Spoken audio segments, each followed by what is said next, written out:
গ্রীষ্মাবকাশ শেষে স্কুল খুলেছে, তবে এখনো পঠন পাঠন শুরু হয়নি। ৩রা জুন থেকে শুধু শিক্ষক শিক্ষিকারা স্কুলে যাতায়াত শুরু করেছেন। স্কুল পড়ুয়ারা আসবে 10ই জুন থেকে, তেমনটাই সরকারি নির্দেশিকা। এদিকে দীর্ঘদিন স্কুল না এসে বাড়িতে থেকে একঘেয়েমিতে ভুগছে পড়ুয়ার দলও। তাদের একঘেয়েমি কাটাতে বিশেষ উদ্যোগ নিয়েছে মালদা সার্কেলের অধীনে পুরাতন মালদার মুচিয়া মনোহরপুর প্রাথমিক স্কুল কর্তৃপক্ষ। বৃহস্পতিবার শিক্ষক শিক্ষিকারা খুদে পড়ুয়াদের নিয়ে স্কুল সামার প্রজেক্টের আয়োজন করেছিলেন। তাতে যোগ দিয়ে খুশি খুদেরাও। এদিন ওই স্কুলের বাচ্চাদের নিয়ে যাওয়া হয় পাশেই ভারত বাংলাদেশ সীমান্ত এলাকায়। কাঁটাতারের ওপারে থাকা বাংলাদেশ এবং দেশের উত্তর পশ্চিমাঞ্চলে থাকা পাকিস্তান যে একসময় ভারতেরই অবিচ্ছেদ্য অংশ ছিল, তা খুদেদের বোঝানো হয়, তাদের সামনে তুলে ধরা হয় দেশের ইতিহাস। ৭১ সালে বাংলাদেশের শেখ মুজিবুর রহমানের নেতৃত্বে বাংলাদেশটা স্বাধীন হয়। তাহলে এবার বোঝো যে আমাদের যে ভারতবর্ষ কত বড় এরিয়া ছিল, কত বড়, সেটা এইভাবে আমাদের মানে বিভক্ত হয়ে গেল।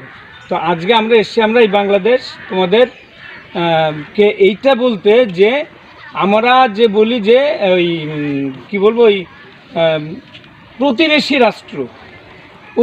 রাষ্ট্র বলতে কি বোঝো, তাই যে দীর্ঘদিন স্কুল বন্ধ থাকার ফলে বাচ্চাদের একটা একঘেয়েমি কাটানোর জন্য আমরা একটা পররাষ্ট্র সম্বন্ধে, অর্থাৎ প্রতিবেশী রাষ্ট্র সম্বন্ধে আমাদের একটা ধারণা দেওয়া বাচ্চাদের, এই একটা ছিল। আর ছিল আমাদের হচ্ছে এই যে সবজি বাগান বা ফুলের বাগান পরিচর্যা কিভাবে করতে হয়, এইগুলো ছিল আমাদের আমাদের কর্মসূচি। আজকে কি করলেন বর্ডারে?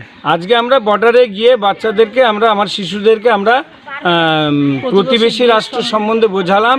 এই যে কাঁটাতার রয়েছে, সেই কাঁটাতারটা কেন, কী জন্য করা হয়েছে, এই সম্বন্ধে আমরা বোঝালাম। এবং সেই সাথে আরেকটু বোঝালাম যে এই যে ভারতবর্ষ, পাকিস্তান এবং বাংলাদেশ, এইটা নিয়ে যে একটা আমাদের বিশাল একটা দেশ ছিল, সেই সম্বন্ধে তাদের একদম পুঙ্খানু বোঝালাম।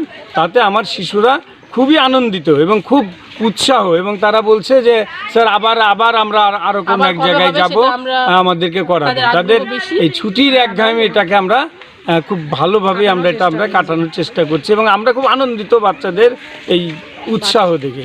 আর সর্বোপরি একটা বলি যে আমাদের স্কুল গত 22 সালে আমাদের স্কুল বেস্ট স্কুল হিসাবে পুরস্কৃত পেয়েছে, এবং ক্যাবিনেট গঠন মন্ত্রিসভা যেটা, সেই সম্বন্ধে শিশু সংসদ হিসাবেই আমাদের স্কুল বেস্ট প্রাইজ হিসাবে পেয়েছে। কি নাম আপনার স্কুলের? আমার স্কুলের নাম হচ্ছে মালদা সার্কেল মনোহরপুর মুচিয়া প্রাথমিক বিদ্যালয়। আপনার নাম? আমার নাম বিরাজ সরকার।